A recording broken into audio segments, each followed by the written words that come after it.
Hey there, Geometry Cats. Hopefully I got the theme song going. See if I figure that out, and if I don't, well, then I didn't.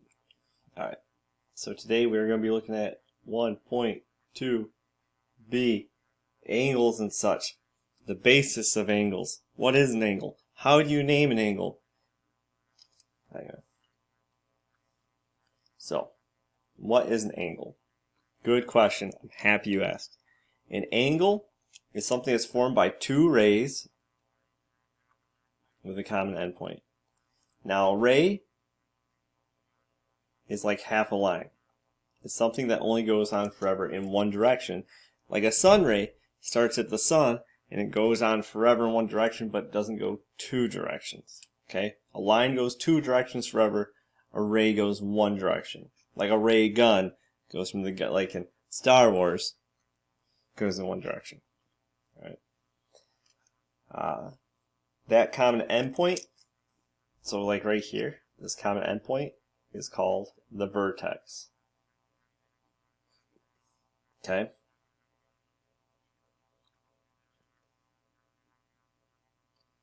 And the rays make up the sides of the angle.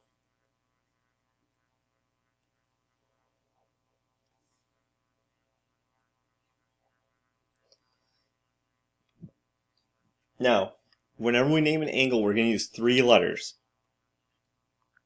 Okay? The middle letter must always be the vertex. So, for example, this angle would be angle ABC. We give an angle in angle notation. We could also call angle CBA. Both work, right? As long as that B, that vertex, is in the middle. Now, you can use a single letter if there's only one angle in that area. So for this beast, because there's only one angle B, we could have said angle B. Now if I would have went like this,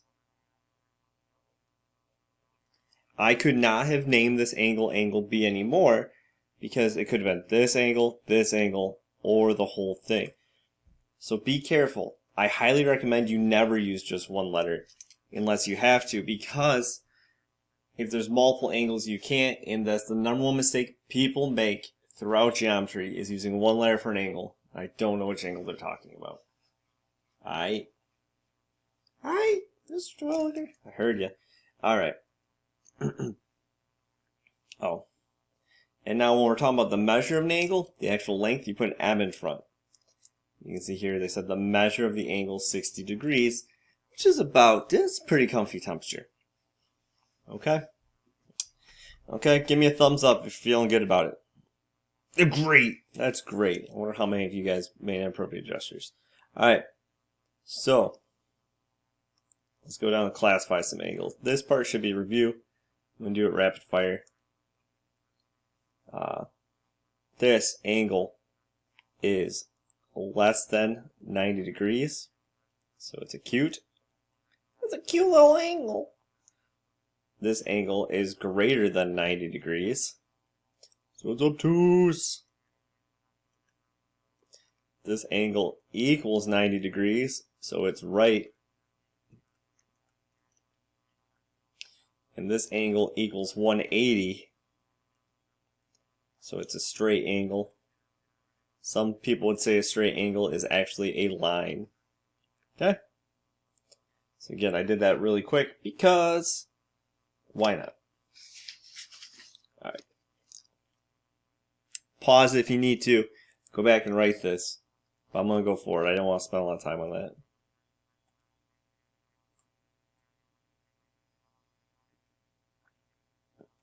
Alright, let's take a look at this example number 1. Name the vertex of the angle. So we're looking at the corner where our two rays meet. Well, my vertex then is K. Okay. Name the size of the angle. So I have the ray KJ. Now for naming a ray, we put a ray hat on top of it. Do you know how we put a line hat on top of lines with two arrows? With a ray hat, it only goes in one direction. And now, it's important with array. Order matters with array. It didn't with a line or a line segment, but it matters with array. You have to start with your endpoint, and then the arrow goes over to the side that goes on forever. So our other one would be KL, and again I draw the arrow. K is my starting point, and it goes on to L forever. Now, what are 3 ways to name this angle? Well, I'm going to do the 3-letter way first. So I'm going to name it angle. Got to put an angle symbol there.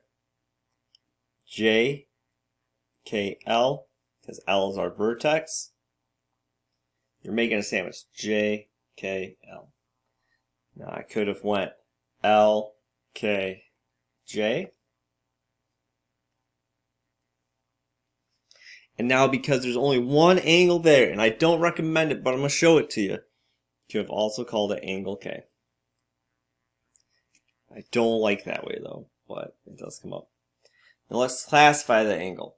So is it bigger or less than 90 degrees? Does it equal 90 degrees? Does it equal 180 degrees?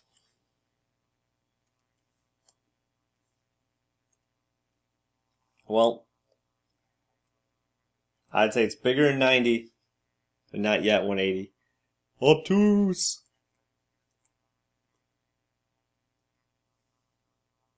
Magic. Alright, so now let's talk about congruent angles. We're going to skip example 2.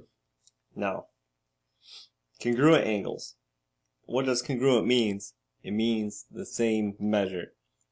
So, if the measure of angle A equals the measure of angle B, okay, so they have the same degree measure, then they are congruent, and we can write angle A is congruent to angle B. If you put the M in front, you're talking about a number. If you don't have the M in front, you're talking about an actual physical thing, an actual angle. Okay? All right, let's talk about angle bisectors. Okay? So what's an angle bisector? We already talked about to bisect something means to cut it in half. So, if we have a ray, someone named Ray, that divides an angle into 2 congruent angles, that's an angle bisector. Cuts in half. So if we look at this diagram over here to the right, okay, BD is our ray. BD. Put the ray sign on it. Starts at B, goes to D. Is an angle bisector. Therefore, I can say angle ABD.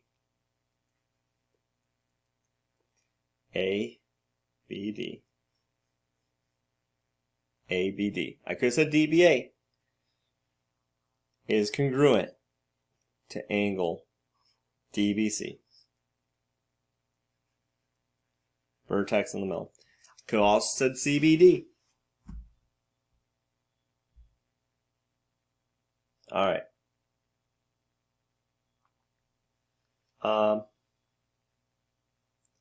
You know what? That's what we're going to call it today. I hope you guys learned something. I hope you have a great day. See you on the flippity flop.